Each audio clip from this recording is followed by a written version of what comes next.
And welcome back to the Heal with Gold show. I am so excited to be here with you today. It has been about 3, 4 weeks since my husband had surgery, and I stopped right before. And I haven't been here much.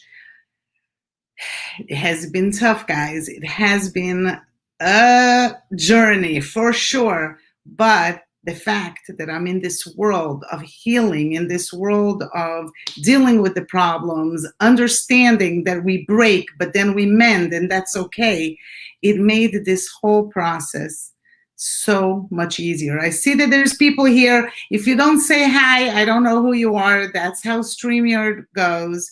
So when you join in, please say hello. If you didn't approve StreamYard, then give me your name because I only see Facebook user. And I'm so excited to bring the speaker today because as we were talking just before the show, we see how much synergy we have. And I'm just so excited because I didn't even know half his story, and he touched a little bit about it, and I was like, wow, blown away. There's so much synergy between everything that we have been speaking about, Kenzugi, healing, mending. And what is about Kenzugi is the gold, right? We're going to talk a lot about the gold when I bring Craig to the stage. So again, share. I always ask you to please share. You cannot share from Heal with Gold group, but you can share from my personal page, and you can share from YouTube to your personal page.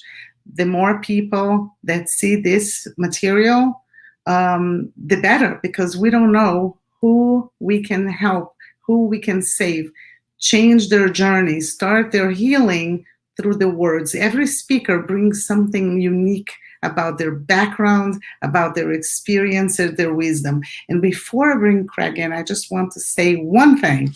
Do you guys see this t-shirt? Guys, you see, recognize the graphic from my book? It's coming in September. We're doing a pre-launch of all my t-shirts, and all the proceeds from the sales of the t-shirts is going to go to Hubby's Medical Care. So you're going to be buying a t-shirt and doing good, and obviously you can get the book on Amazon. And without further ado, let me bring Craig onto the stage. Welcome. How are you? I'm great. I want one of those t-shirts, so I can't wait till September. Okay. It looks Deal. good. Love it. Love it. Deal. Thanks for having me. Oh, I'm so excited to bring you. We went back and forth until we fine-tuned a date, and I apologize. I really took about a month off. My husband went through a lot. How's he doing? He's recovering nicely. We still have a lot to do. You know, my husband had a tumor that nobody knew that was inside the glands above the kidney that releases cortisol. So he's been suffering for 10 years and gotten worse. He had 2 strokes until finally they found the tumor, and I feel like we went to war and we won. We won. We took that sucker out, and now he's healing. But we had a little bit of a difficult time, so because of that, I had to take some time off. But I'm so glad to have you first. And Craig, I want you to give a little bit of a short introduction about yourself, and then I want to go back to the 80s. Oh boy. All the way back, huh? Yeah, that's great. Well, I have been involved in Christ-centered recovery for the last 22 years, and I have had the absolute privilege of helping thousands of people in dealing with all kinds of life issues. See, when people think of recovery, they naturally think of the drugs and the alcohol. Well, it's so much more than that. You know, it's shame, it's guilt, it's pain, it's hurt, it's pain of the past, it's trauma, it's abuse of the past, depression, anxiety. There's so many different things that we need to recover from, a lot of us. Some of us have a few, some of us have many. There's generally a primary issue that we're in bondage to. And I have just had the absolute privilege of being involved in that as a recovery pastor. That's what I do. In addition to some other business dealings and things to make a living, but that is my passion, and I've had the privilege of doing that. And I wanted to do more to help people, and that's why I just wrote my book and published my book, Stop Hiding, Start Healing. And as you and I discussed, all of us are programmed to hide. Let me just give you a quick biblical oversight. Back in Genesis, when Adam and Eve were in the garden and they were busted, right? The first thing they did was hide because of the shame. Okay. And that's been a natural response, human response for every single one of us our entire lives. We learned it as a youngster and developing coping mechanisms when mom and dad or family was dysfunctional. We felt, how to deal with pain, hurt, abandonment, all of that. As a young person, we developed those coping mechanisms to deal with that. And a lot of it, most of it, was how to escape it and how to hide from it. And what I have noticed just in my own life, which I was in the pit of hell years ago, to now having experience and serving so many different people, what I noticed and what prompted me to title the book in that, because I hid instead of heal. And I've seen so many different, really, really awesome people do the same. And the number one reason we hide, and this is my own opinion, is shame. Is shame. And I've just seen that. It happened in my own life. I have seen it in so many people's lives. But the good news is this, is that you can be set free from that bondage, that pain, that hurt, that guilt, that shame. You can be set free from that and live that life of meaning and purpose. And that's really what prompted me to write the book and publish the book. But it's my life. It's what I experience and what I do to help other people. Incredible. I'm going to ask you a question, but I think I'm jumping the gun. But I have this question. It needs Go ahead. Go for it. It needs to come Yeah, out. go for it. When we talk about shame, is it because as beings we judge people based on things that we deem are the bar, right? Up to here, you're okay. If you transgress whatever it is that I think is the right or the wrong, right place, now I judge you. And when something happens to us, we feel, I don't want to be judged, or I'm judging myself.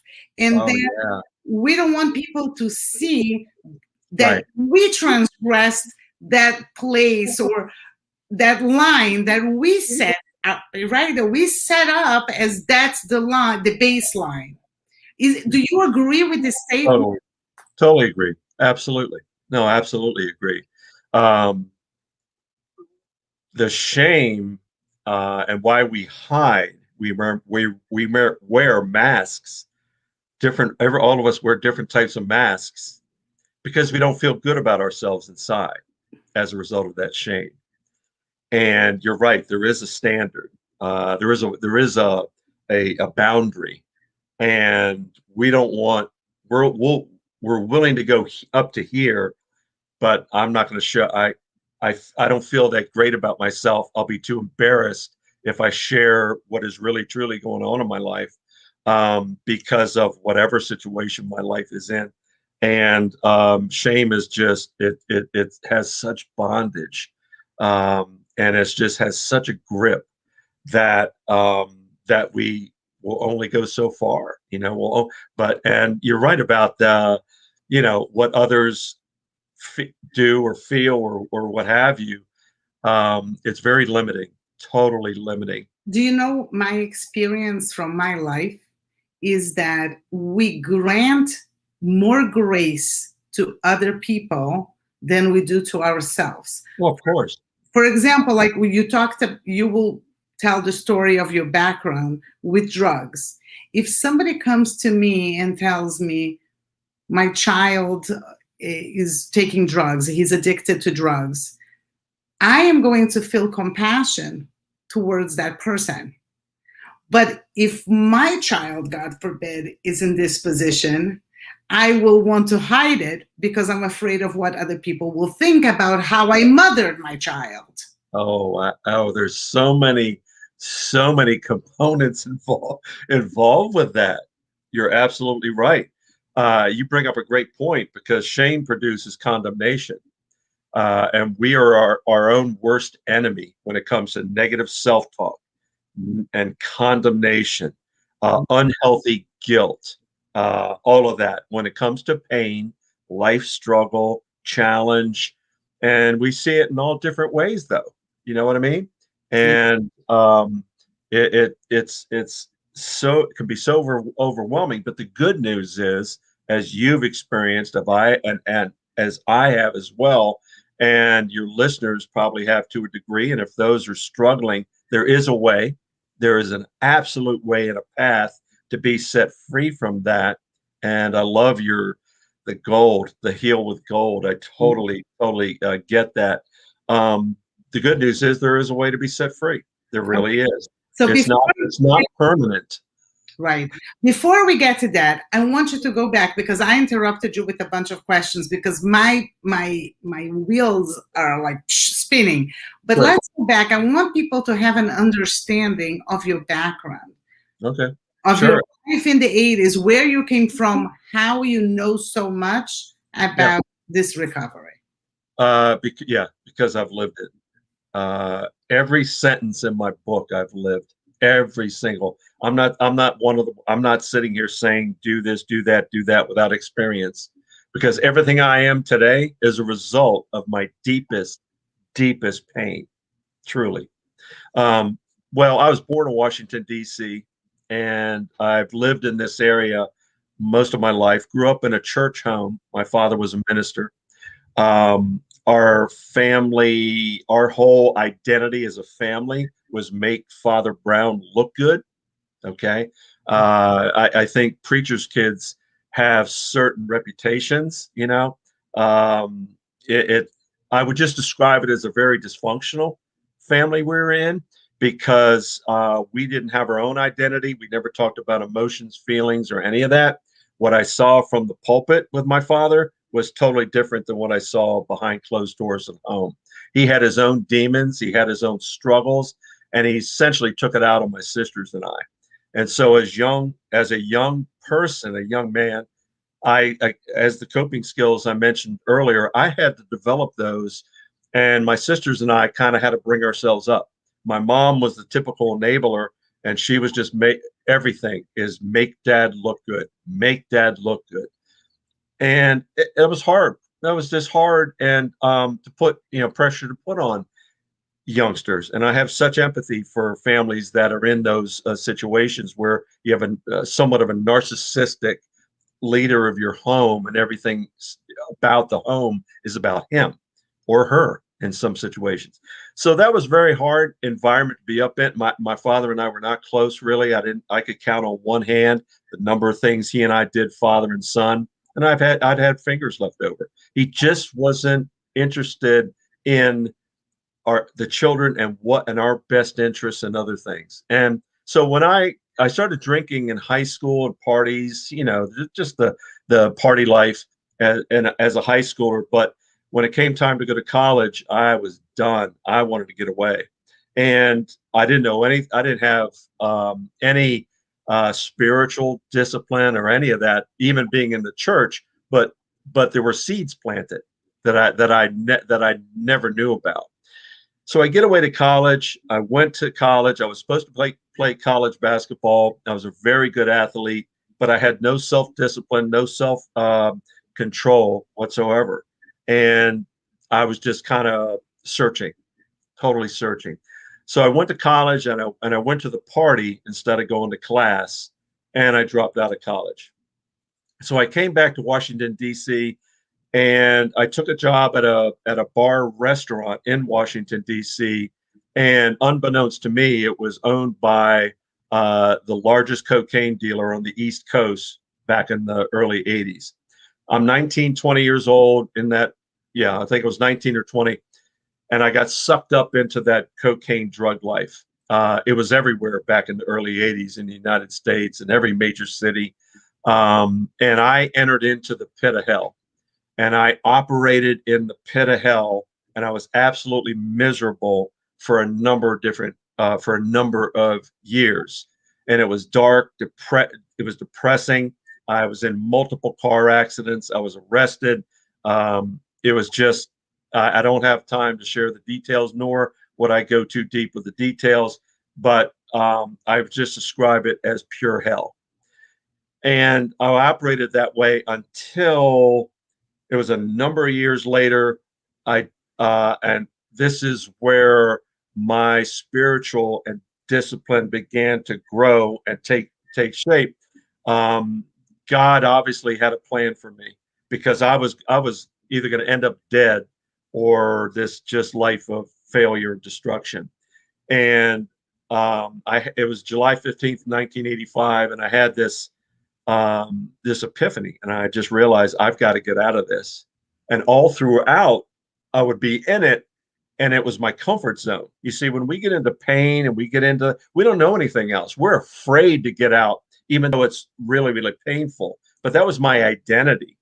I took on that identity, and it was just totally destructive.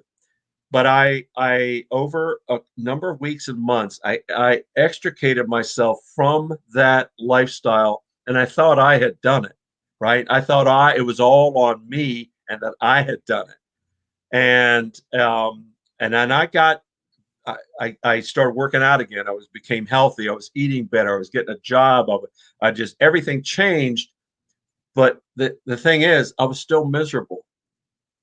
I was just still miserable. I hadn't dealt with any of that hell experience. I hadn't dealt with any of the darkness, the depression, the trauma, the hurt, what I'd done to others and what had been done to me. I had dealt with any of it. And it was a burden that I carried until, and this was the defining moment in my life and when I began my recovery. I got that phone call that none of us like to get, and my sister said, "Dad's dying, and we have to get to the hospital." And we all rushed to the hospital, and I was one of the first ones to get there. And now understand, I didn't really have I love my dad, but I did not have a real close, nurturing, loving relationship with him.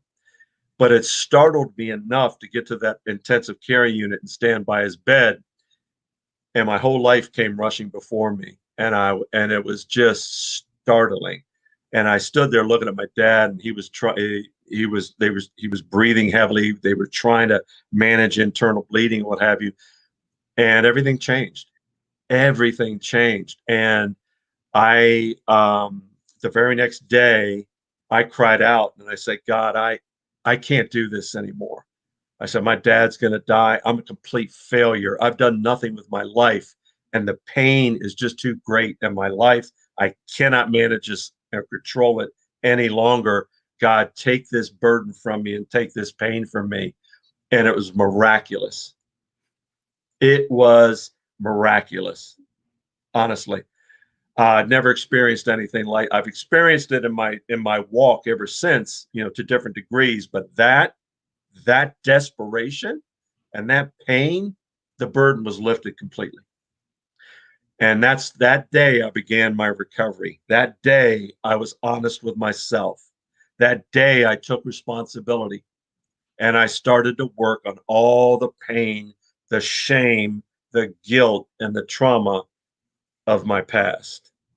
And I've been clean for 36 years. That change happened 29 years ago. And I, I would, I just have to be honest, even though that happened, there were still things I had to work on. and I've been working on them for 28 years, right? There were still defects and disappointment and bitterness and resentments and other things, and especially the shame part that I had to work on.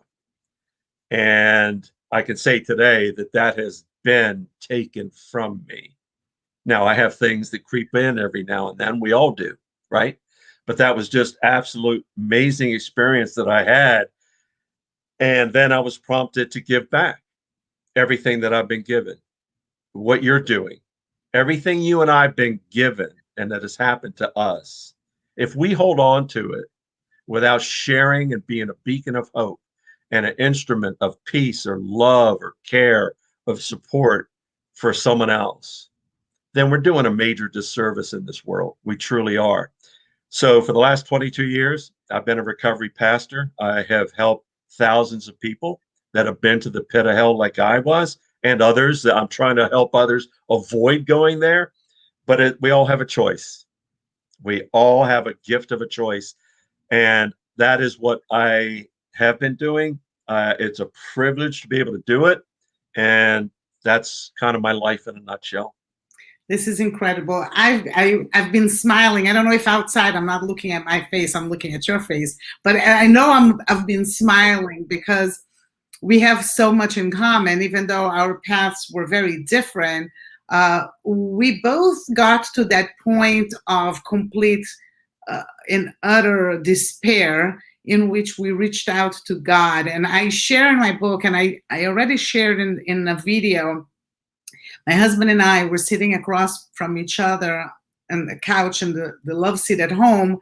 And I mean, we were crying, tears, they were just coming down. It wasn't even like there was no effort. They just came down. They were so hot, they burnt our cheeks. I remember how hot the tears were, hotter than I have experienced, because I remembered so much, the burning.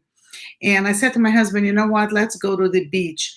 But I have to tell you that we were so depressed and so sad from experiences that we had that going to the car was an enormous effort. When you're so depressed, when you're so sad, yes, that action is it takes tremendous effort. So absolutely, we did. So we went to the beach, and everything that I said came out of me, but I don't recall why and how these words came out. Okay. But I said to my husband, let's do a ritual. Let's pick up shells and blow into the shells and tell the shells the pain that we're feeling and throw it into the ocean. Let's release it. Let's do a ritual of release of this pain. So we took one shell, and it's like the disappointments that we experienced, the friends that we expected to be here and are not, the family members we expected to be supportive and they're not, or, the pain of the financial loss or whatever it is that we were experiencing. So we blew the shells and threw them, and we kept doing it until we felt that we had thrown enough shells into the ocean. And then we started walking alongside the shore. And I said to my husband, I said to him like that, I think we've been praying for the wrong thing.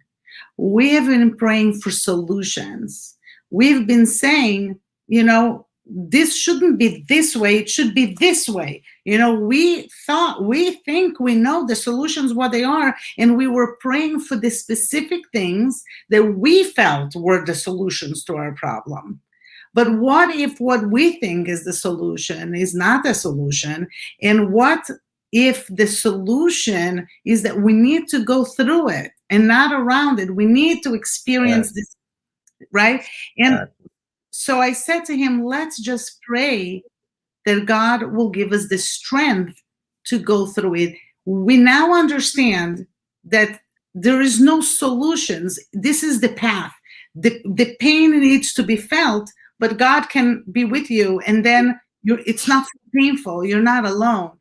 And I'm going to tell you, Greg, that I kid you not, after we spoke out loud, God, take us through it, make it less painful. We accept it. We understand now that we need to go through it, but be with me because it's so hard. I don't know that I can do it alone.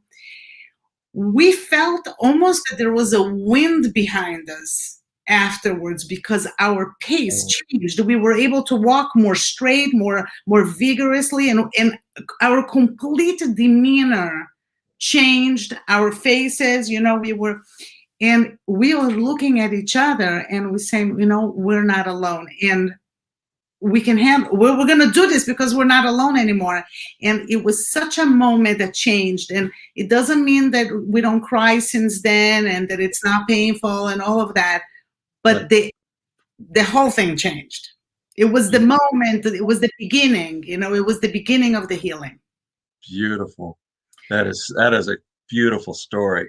And that you did exactly what we all have to do. Admit the pain is there. Mm-hmm. Don't run from it. Go through it. But we're all conditioned to run. Yeah. We're conditioned when pain, hurt, shame, all that is presented. We're conditioned to run from it. And it's important for us, you and I, but also those that are listening, know that God allows the pain. Mm-hmm. But he never, ever causes the pain. Right. He never causes the pain.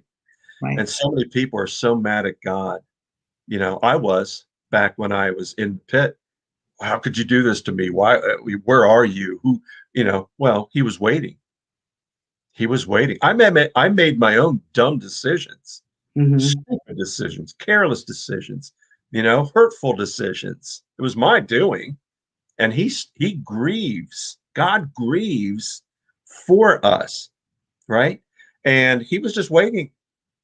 And what did he do? He used my dad, one guy I really wanted in my life, and he was about to go. Mm-hmm. And he used the one man, to bring me by his bedside, to get me to finally give up and surrender. What you and your husband did. We finally surrendered. Yeah.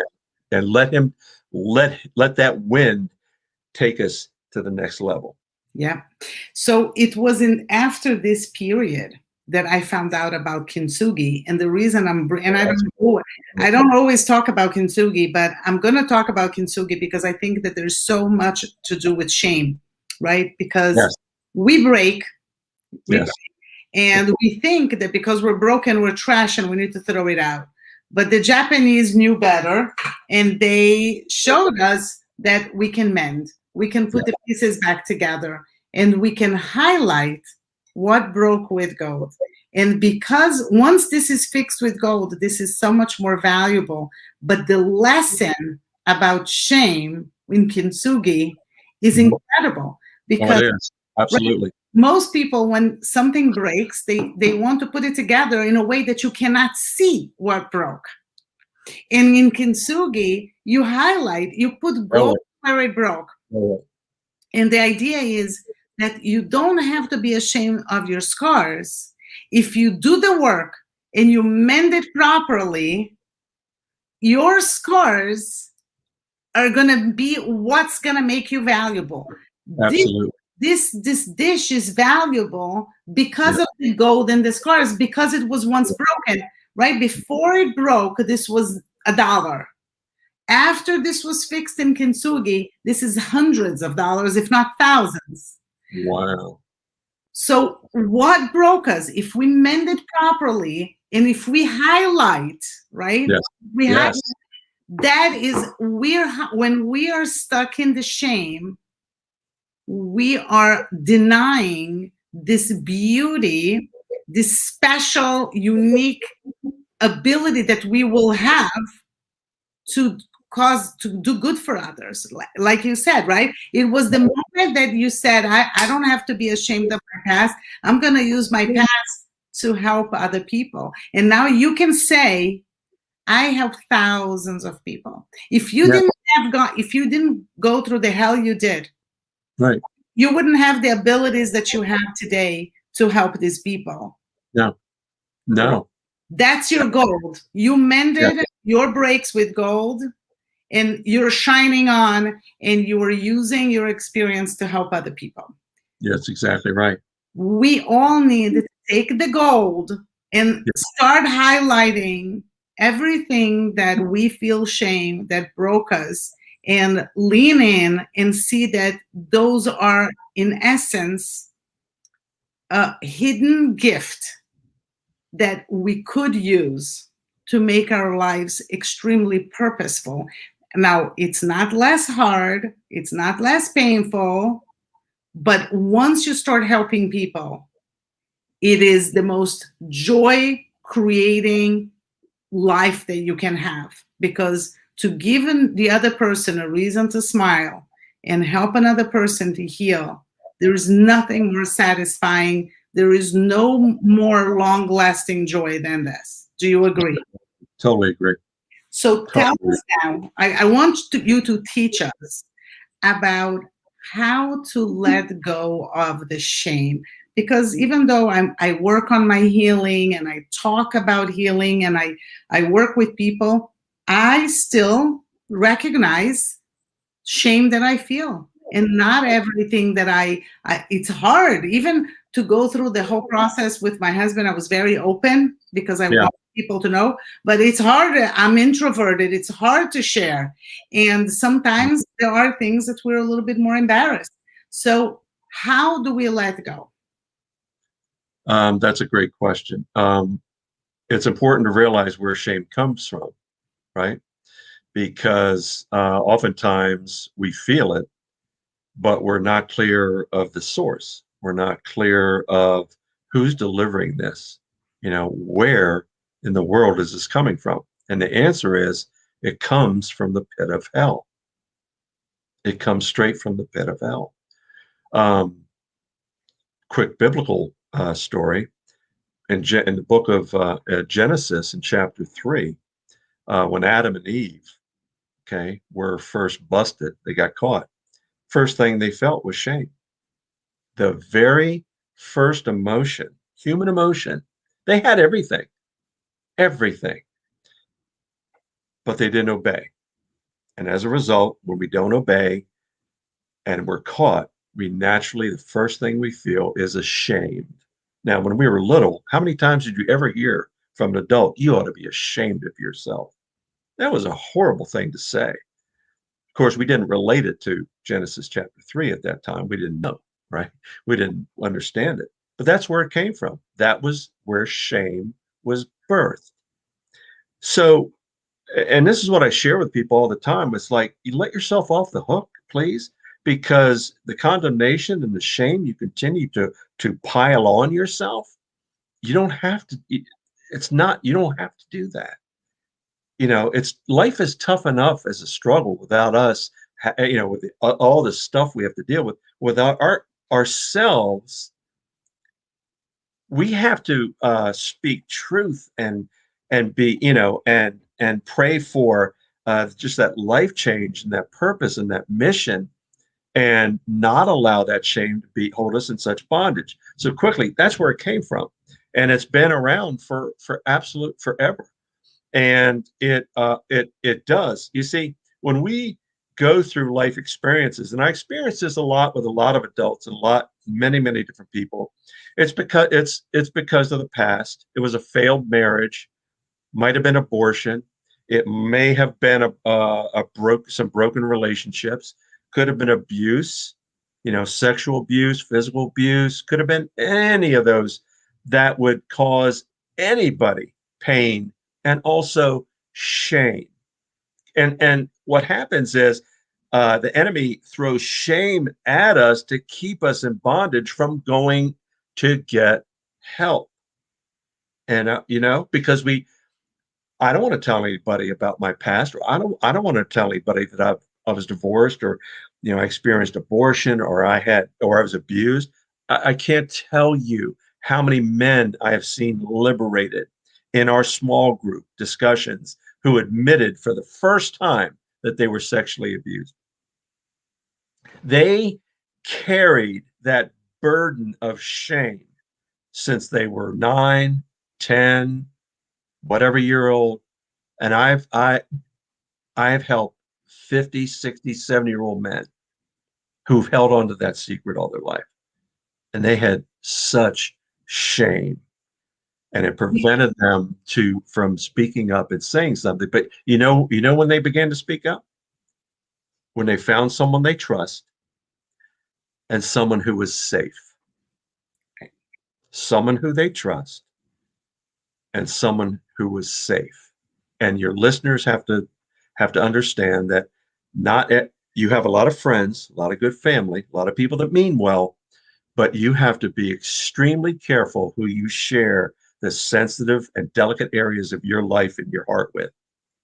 And I can only speak from what I've been involved in for 22 years, and that is a Christ-centered, safe, accepting, loving environment for people to come and heal. And when we get in our small groups, when we sit and we chat, we listen, we hear somebody else's story of shame and somebody else's of pain, and we're not alone anymore. We're no longer alone and isolated, right? And we're around people that love us unconditionally and accept us for who we are, all the baggage and all. And that's when the healing really begins to take place. So, it's very interesting because people that have either OCDs or phobias, the treatment is exactly to do the things that they feel that they can't do, or right? For example, if somebody has OCD, they do something repetitive, they can't do that, right? They have to see that nothing happens if they don't do that. If somebody has a phobia, the treatment is to do whatever it is that they're afraid of. And in a way, what I'm hearing from you is that when you feel shame, the first step of healing is doing exactly what you don't want to do when you're ashamed, is to not retreat, not to hide, but to find somebody safe and then tell. And then when you see that that person didn't think less of you, and when you see that that person still has love for you, you are able to say, oh, I am still lovable. I am still Absolutely. somebody Oh, worthy. gosh, yes. Oh, Right? absolutely, yes. Absolutely, yes. When we are accepted for who we are, no matter how we feel about ourselves, and I just commend everyone that has the courage to step into a new environment, a different environment, to find and seek help. I love that. And the first chapter of my book is, when the pain is greater than your fear, you will do whatever it takes to go get well, right? And the same with shame. When you are no longer afraid and you've been given that courage to step out and speak up. See, healing involves writing, putting our past on paper, journaling. It involves speaking, right? Things we've held inside for all our life. When, like you did with the shells, the same exercise happens in recovery. I admit it's there. I admit my life is unmanageable. I admit that I have isolated and not shared this, and I know I have to. So the exercises I'm going to do, and someone could do that without stepping foot in anywhere, and that is begin writing your letters and how great, and keep it balanced. Tell yourself how beautiful you are. And it's so important when we're dealing in healing, to keep balance in our recovery and in our healing. Regardless that you feel beat up, or you don't feel you feel worthless, or you feel low self-esteem, self-worth, underneath in the midst of all of that has been woven beauty, love, hope, encouragement, success, right? Purpose, mission, especially for women.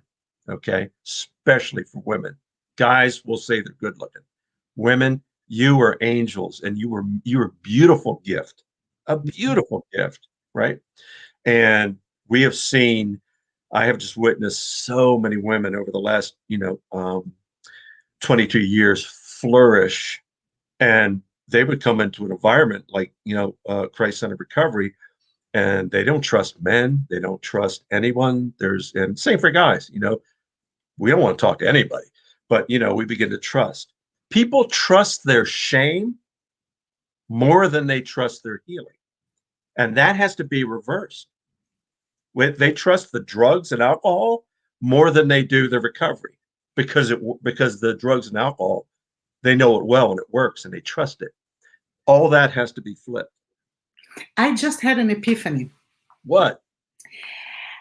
When I was recovering, when I was working on myself, I started a research project. I would interview women who had gone through hell but were thriving. And my interviews were because I wanted to find out if there was a specific process towards the recovery, towards the healing. And I wanted to know if all the women who considered themselves thrivers, if there was something in common between them.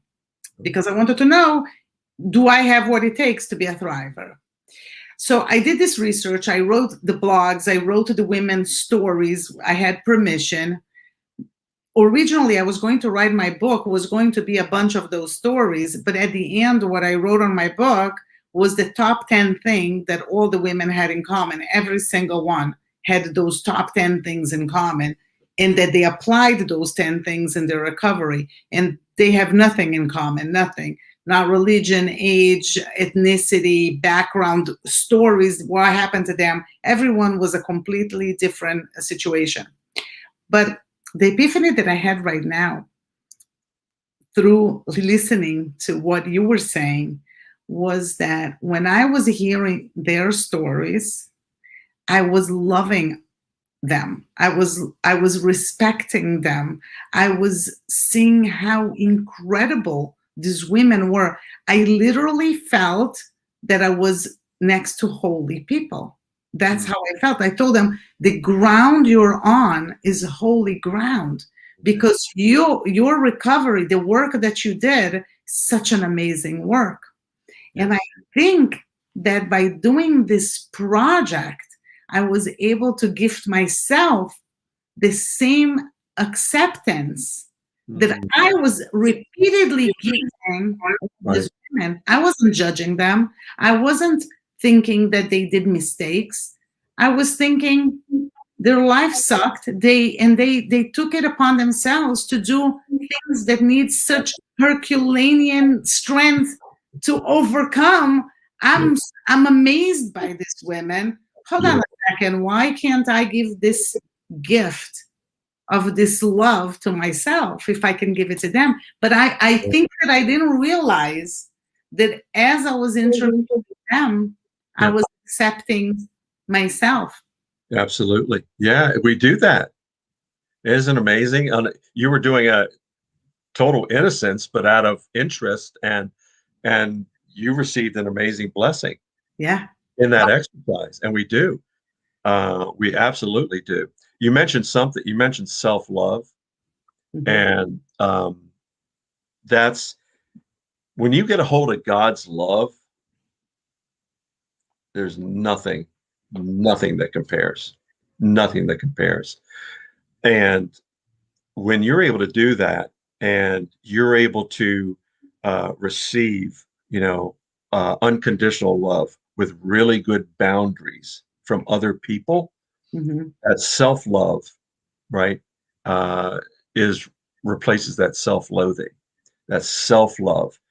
And that's something that is it begins in your mind, and you have to.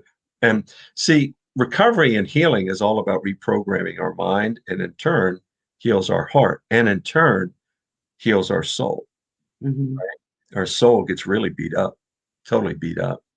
And that's why you'll never hear me in recovery ever refer to anybody as an addict or an alcoholic or any of that. Never will I do that. Why? It's a label.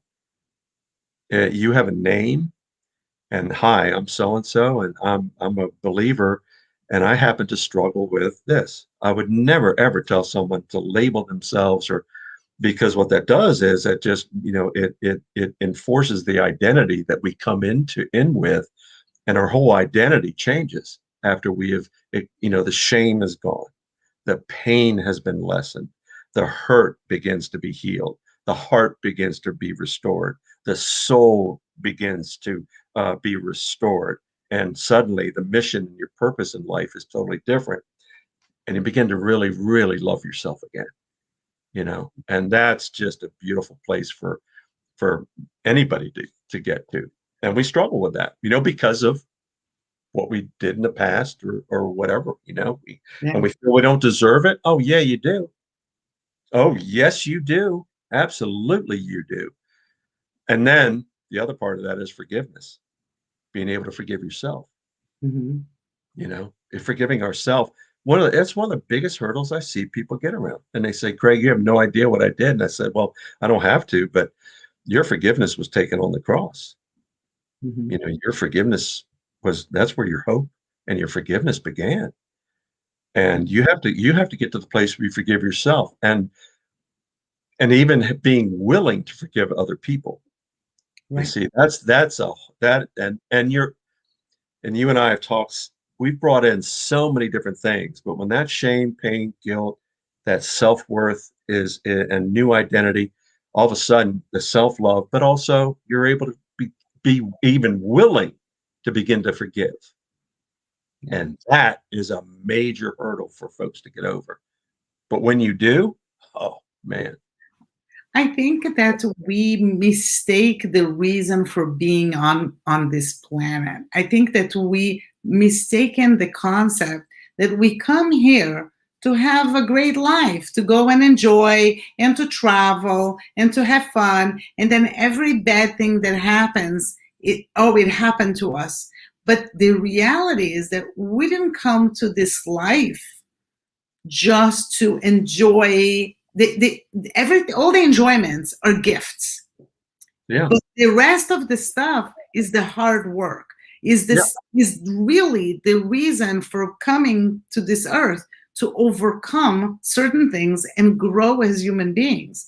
Yes. And I think that when we grow and we become stronger, sooner or later, we're going to be tested again in something else, because we never arrive. When we arrive is when we go to the next life. That's right. Yeah. And until our last moment, we're here to grow and become better people, become more Kenzugi. So we break again, we Yeah. put the gold, More and gold.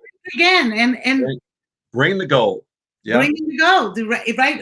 It's a process that we have to go through. And if we look at it this way, then we don't see the struggles as, I don't deserve, life is not fair, I must be a horrible human being, I must be punished. The perspective changes to a perspective of punishment and heaviness, to one of, this is an opportunity for me to grow. This is an opportunity for me to become a better individual. You, boy, oh boy, you just hit that. That is so true. That is absolutely one of the best principles that you could share today, and that is so true. And again, what we see pain and challenge and failure as, to run from it and not deal with it. But here's the thing. Here's the difference, though. For you and I, having been where we've been and how we've been able to work through our pain, shame, and our difficulties and life struggles and everything else to get to where we are now. But you do have that listener. You do have that listener that is saying that all sounds really, really good, but you know, but and I don't know how to get through even today, right? I don't even know how to manage the next hour with everything that's upon me.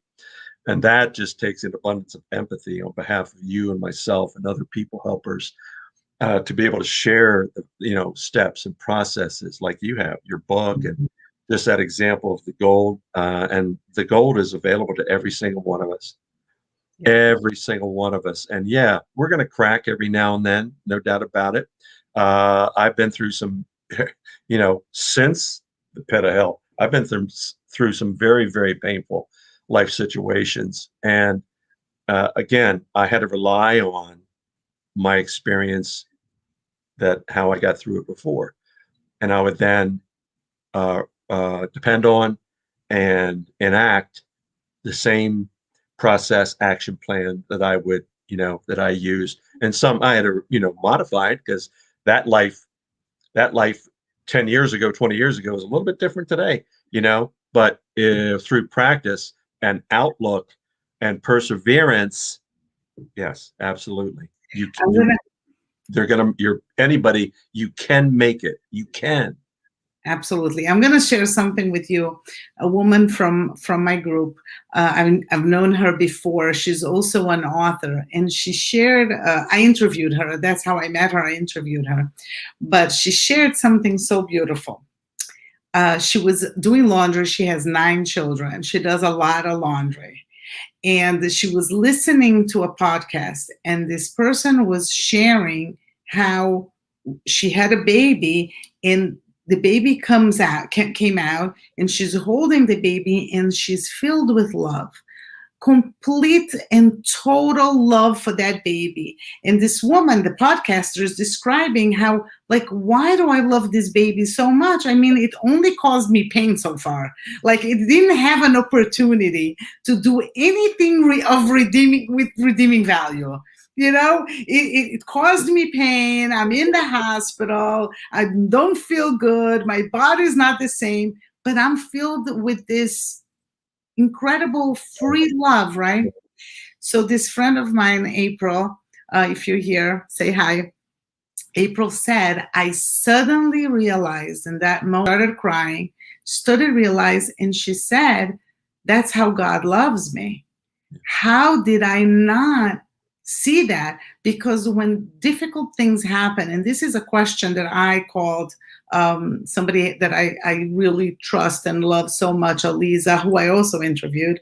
But I asked, one time I called Aliza, this was a long, long time ago, and I said to her, am I being punished? Like, are the struggles that I'm going through, are these punishments? Like, does that mean that God doesn't love me?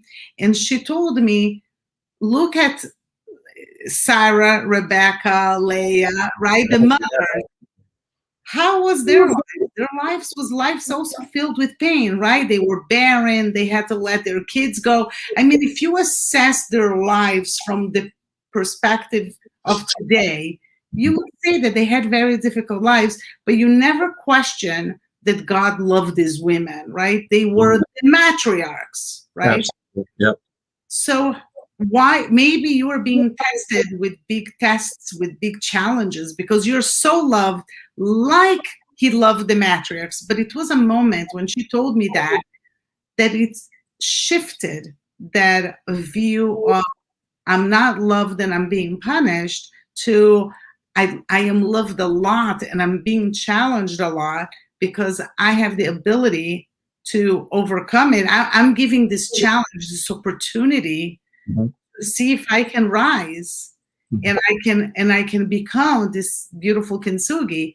But it's when we realize that that the challenges, they don't mean that you're less loved. It doesn't mean that you No, not at all. Not at all, because it's not it's not punishment. We receive or perceive punishment as a result of our unhealthy lifestyle or our own decision making. If we're not in the right frame of mind, and emotionally, mentally, physically, spiritually, to make good, healthy decisions, well, yeah, I mean, there's a good chance that we're gonna put ourselves in precarious positions and places of down and depression, anxiety, and what have you. But if we get to that place of freedom, then all this, and we're developing a healthy lifestyle, and we totally pivot from the old to the new, and it's a mindset, a mind change, and develop new healthy lifestyle with good, healthy decisions, that enforce our mental, physical, emotional, and spiritual health.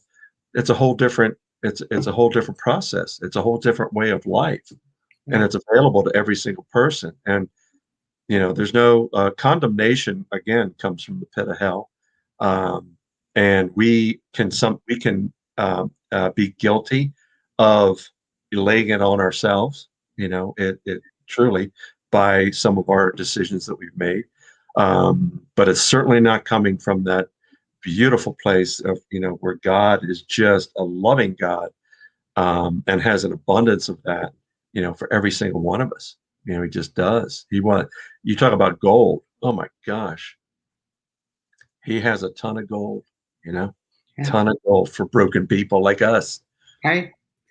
Listen, I had this amazing time now with you. I feel I love doing these shows also for myself. I don't want anybody ever to think that I'm talking at them. When I have these conversations, I come out more recharged in this in ignited to do the work, right? It Yeah, pumps absolutely. me up.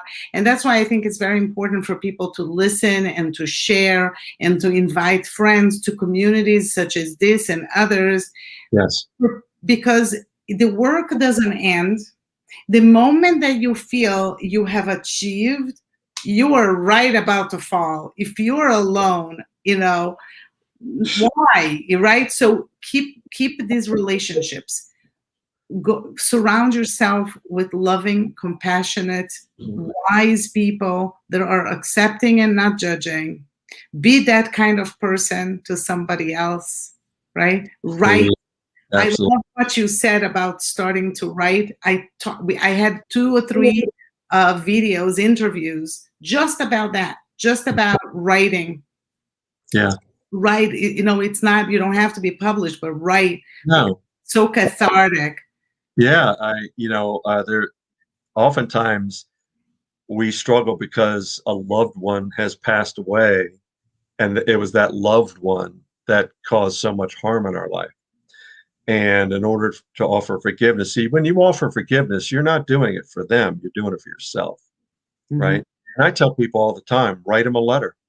Right. Don't mail it, don't do it, but you write them a letter, dear so and so, and you just pour out your heart, right?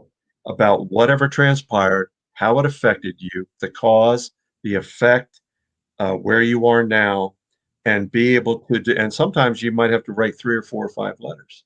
Yeah. But when you put your past on paper, and you put your life and your feelings, your emotions on paper about a particular event, it leads to freedom and healing. It does. I believe that wholeheartedly. I would like to ask you to please show your book. I want people to see what it looks like.